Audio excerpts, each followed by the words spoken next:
सिंह और evening prime time एक बार फिर से लेकर हाजिर हैं ग्रहों की चाल पर विशेष कार्यक्रम। पश्चिमी एशिया में जब भी तनाव बढ़ता है तो दुनिया की नजर सबसे पहले तेल सुरक्षा और क्षेत्रीय शक्ति संतुलन पर जाती है, लेकिन ज्योतिष की दुनिया में ऐसे घटनाक्रमों को ग्रहों की चाल से भी जोड़कर देखा जाता है। आज हमारे शो में सवाल है, अगर हालात बिगड़ते हैं तो कुवैत रहेगा या ईरान? ज्योतिषी नजरिए से किस देश का समय सबसे ज्यादा मजबूत माना जा रहा है? कुछ ज्योतिषी ईरान को मंगल और शनि के प्रभाव वाला राष्ट्र मानते हैं, जो लंबे संघर्ष और दबाव झेलने की क्षमता का संकेत देता है। वहीं कुवैत को शुक्र और आर्थिक समृद्धि से जोड़कर देखा जाता है, जिसकी ताकत, उसके संसाधन और वैश्विक संबंध माने जाते हैं।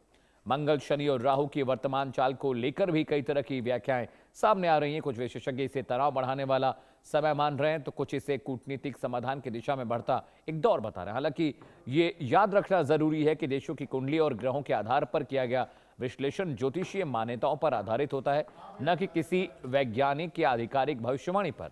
आज हम समझेंगे ज्योतिषीय नजरिए से ईरान और कुवैत की कथित कुंडलियों में क्या संकेत देखे जाते हैं, मंगल, शनि और राहु की भूमिका क्या मानी जाती है, खाड़ी क्षेत्र, तेल बाजार और क्षेत्रीय राजनीति पर ग्रहों की चाल को कैसे जोड़ा जा रहा है, और आखिर में ज्योतिष की नजर में किसका समय ज्यादा मजबूत दिखाई दे रहा है। तो खास मेहमान स्टूडियो में मेरे साथ जुड़े दर्शकों, अगले आधे घंटे लगातार इस विषय पर चर्चा करेंगे। जीतू सिंह जी मेरे साथ जुड़ चुकी हैं, ज्योतिषी हैं जानी मानी।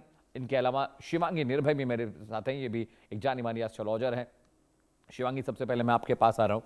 मिडिल ईस्ट में कुवैत और ईरान, ये दो बहुत क्रूशियल ऐसे मुल्क हैं जहाँ पर बहुत सारी चीज़ें, घटनाक्रम बहुत तेज़ी से बदल रहा है। ईरान ने आज बहुत सारे मिडिल ईस्ट कंट्रीज़ पर हमला किया पूरे दिन, चाहे वो बहरीन हो, चाहे वो कुवैत हो, चाहे वो सऊदी हो, चाहे यूएई हो। सबसे पहले मैं ईरान के बारे में जानना चाह रहा हूँ कि ईरान का भविष्य क्या दिखाई दे रहा है? क्या वो मिडिल ईस्ट पर राज करेगा या फिर वो खत्म हो जाएगा अमेरिका इजराइल की लड़ाई में? बिल्कुल। सबसे पहले इंडिया न्यूज के मंच को, अमित जी आपको और मेरे सभी दर्शकों को राधे राधे प्रणाम। ईरान की कुंडली की अगर मैं बात करूं तो ईरान की कुंडली कर्क लग्न की है और वहाँ पर जुपिटर की महादशा चल रही है।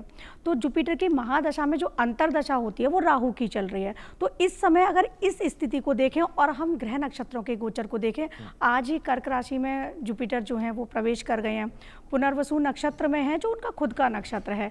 तो यहाँ पर ईरान की कुंडली सशक्त होती हुई मुझे नजर आ रही है। और जैसा कि अभी दिखाई दे रहा है कि ईरान की कुंडली, ग्रह नक्षत्र, इतने दिनों से जिस ईरान को ये समझा जा रहा था कि वो तो कुछ दिन भी नहीं टिक सकता अमेरिका के आगे, वो अब तक टिका हुआ है।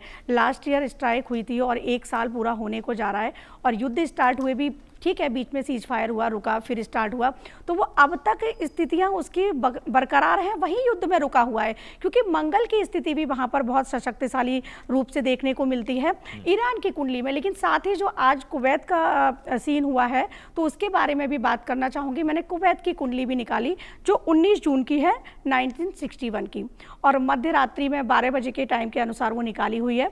तो उस टाइम की कुंडली के आधार पर ये मीन लग्न की कुंडली निकलती है।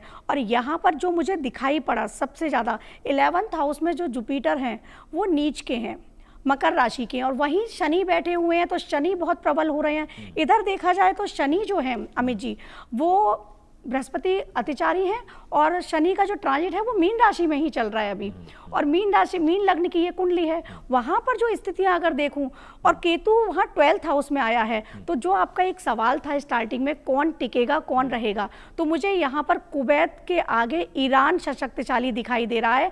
कुवैत का मोक्ष दिखाई दे रहा है। मोक्ष का मतलब है कि आने वाले समय में कुवैत का सफाया हो सकता है, ऐसी स्थितियां बन रही हैं। लेकिन ईरान कहीं नहीं जाने वाला, ईरान वहीं टिकेगा, पूरे सशक्तिकरण के साथ टिकेगा। अब राहु और मंगल जो है वो 6th हाउस में आए हैं कुवैत के चार्ट में, तो यहाँ पर अगर उनकी स्थितियां देखूं, ठीक है, 2nd हाउस में उसके शुक्र है और शुक्र की स्थिति से वो अच्छी अर्थव्यवस्था रखता है। लेकिन जब यहाँ पर मैं बात कर रही थी 11th हाउस की, और जहाँ उनके नीच के जुपिटर आ गए हैं और जुपिटर का ही ट्रांजिट चल रहा है कर्क राशि में, और पंचम को देखते हैं, पंचम में भी कर्क राशि आ रही है उनके। तो इन स्थितियों को देखते हुए मुझे जो आकलन लगा है, मेरी जो गणना है, उसके हिसाब से कुवैत का टिकना बहुत समय तक, ज़्यादा समय तक संभव नहीं है, लेकिन ईरान टिकेगा, ईरान कहीं नहीं जाएगा। ईरान बहुत सशक्तिशाली, आपके मंच से जैसे दिसंबर से गणनाएं जब हो रही हैं, हम बोल रहे हैं, आपके साथ भी कई बार बात हुई, तो जब अमेरिका और ईरान के चार्ट को भी हम देखते हैं तो सशक्तिशाली चार्ट के रूप में मुझे ईरान का चार्ट दिखता है, क्योंकि ग्रह नक्षत्र को मैच करते हैं हम कि वहाँ की क्या हम महादशा चल रही है, वहाँ की क्या अंतरदशा है, और अभी जो ट्रांजिट चल रहे हैं वो कहाँ चल रहे हैं। तो वो सारे अभी जैसे पुनर्वसु से निकल के 18 जून को जब ये पुख्य नक्षत्र में आएंगे, और वो शनि का ही नक्षत्र है, यहाँ पर मैंने बताया शनि और गुरु एक साथ कुवैत के चार्ट में बैठे हुए हैं, उस समय में, उस काल अवधि में लगभग 15 से 20 दिन की वो टाइम पीरियड है। उस टाइम पीरियड में आप देखिएगा कुवैत में बहुत बड़ा कोई महाविनाश भी आ सकता है, इस तरह की स्थितियां भी देखने को मिल सकती हैं। अगर मैं बात करूं ईरान के चार्ट की, तो ईरान के चार्ट में शनि की पोजीशन को देखूं और ये जो नक्षत्रों के परिवर्तन हुए हैं, ये जो ट्रांजिट हुए हैं, गुरु का जो ट्रांजिट हुआ है उसको देखूं, तो फिर भी दोनों चार्ट में ईरान ही मुझे सशक्तिशाली दिखाई दे रहा है। जी अमित जीतू जी, जिस तरह की बातें शिवांगी निर्भय बता रही हैं, तो अभी मिडिल ईस्ट का सिचुएशन ये है कि ईरान तमाम देशों को दबाना चाह रहा है, अमेरिका जंग से बाहर निकलना चाहता है, लेकिन ईरान इस पूरे जंग को और बड़ा करना चाहता है। वो दुनिया को दिखाना चाह रहा है कि अमेरिका उसके सामने कमजोर है, लेकिन खामियाजा क्या भुगतना पड़ रहा है। जो मिडिल ईस्ट कंट्रीज हैं, जो ईरान के पड़ोसी मुल्क हैं, उन पर हमले हो रहे हैं। अमेरिकी फौजी अड्डों के चक्कर में ईरान उन देशों को मार रहा है और वहां पर सिविलियंस बड़े पैमाने पर मारे जा रहे हैं, बच्चे मारे जा रहे हैं, बुजुर्ग मारे जा रहे हैं, महिलाओं की बहुत सारी मौत हुई है। मैं ये समझना चाह रहा हूँ, क्या ईरान ऐसे ही उत्पात वहां पर मचाता रहेगा? क्या अमेरिका ईरान के बीच आपको सुलह होती दिखाई दे रही है क्या किसी पॉइंट ऑफ टाइम में? जी, सबसे पहले तो बहुत बहुत धन्यवाद, और हमारे सह पैनलिस्ट को भी बहुत बहुत धन्यवाद कि उन्होंने बहुत अच्छी इन्फॉर्मेशन एक चीज़ दी है कि जो कुंडलियों की बात करी, कौन कहता है कि ग्रह कुछ नहीं करते।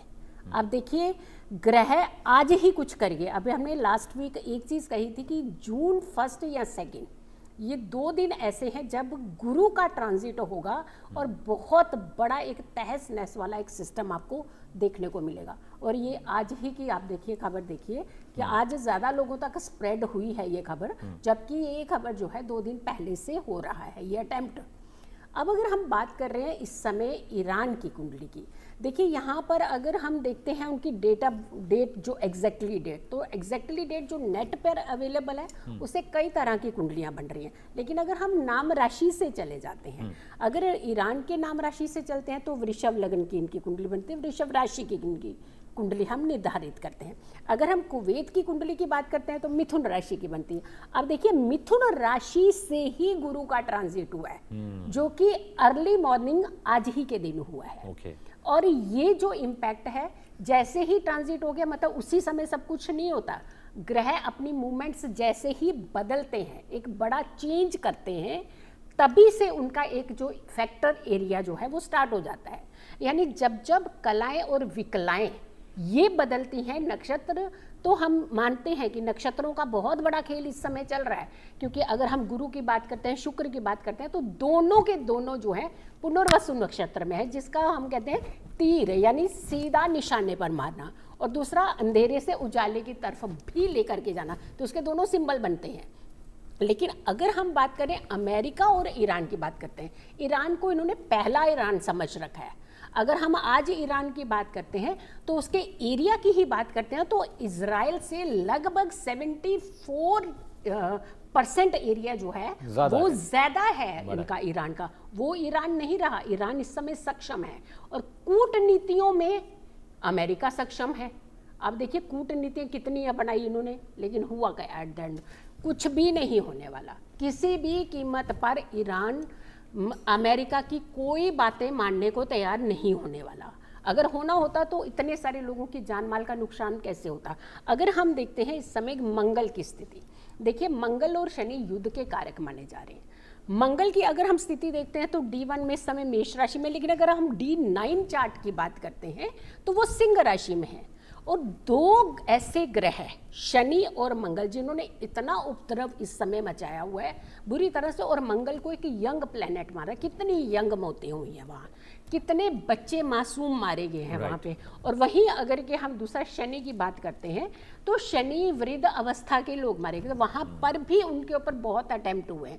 तीसरा आ जाता है शुक्र की बात करते हैं। शुक्र इन दोनों प्लेनेट के बीच में पिस रहा है इस समय, तो यानी महिलाओं के द्वारा महिलाओं पे अटेम्प्ट, ये सारी चीज़ें हमने लास्ट शो में भी यही कहा था कि शुक्र की भूमिका अब अच्छी नहीं आने वाली। कुछ समय ज़्यादा पीड़ा अवस्था में जाने वाला है ये समय।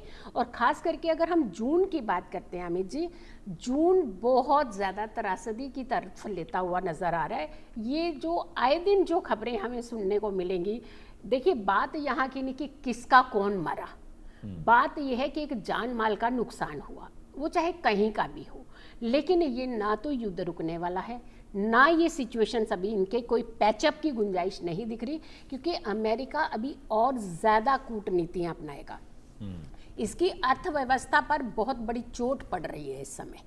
ये कहने को बड़ा सक्षम था कि बहुत बड़ा कंट्री है, ये बहुत कुछ कर सकता है, पावरफुल ये है। कोई क्या पावरफुल है? अगर आप इतने सक्षम, इतने पावरफुल हैं, तो आप इतनी मदद लेने के लिए हर किसी के हाथ थोड़ी ना फैलाते हैं। तो यानी कहने का मतलब ये है, मंगल राहु शनि ये एक साथ जब अग्नि तत्व में, और खास करके अगर हम D9 की बात करते हैं कि D1 की पुष्टि स्टैम्प्ड करता है, उसे D1 की पुष्टि करता है। तो अगर मैम D9 क्या है, ये दर्शकों को थोड़ा बताइए। D9 ये है क्या? नवमाशा चार्ट होता है, नवमांश चार्ट जो होता है। नवमाशा चार्ट होता है।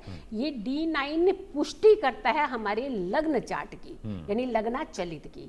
D10 और D9 ये बड़े इंपॉर्टेंट चार्ट होते हैं जब हम मेदिनी ज्योतिष में चलते हैं। जब हम इंडिविजुअल चार्ट पर चलते हैं तो वहाँ बहुत सारे वर्गांश आपके आते हैं, बहुत सारे चार्ट D30 तक हम पहुँच जाते हैं। तो कई सारे चार्ट उसके नवमास चार्ट देखे जाते हैं।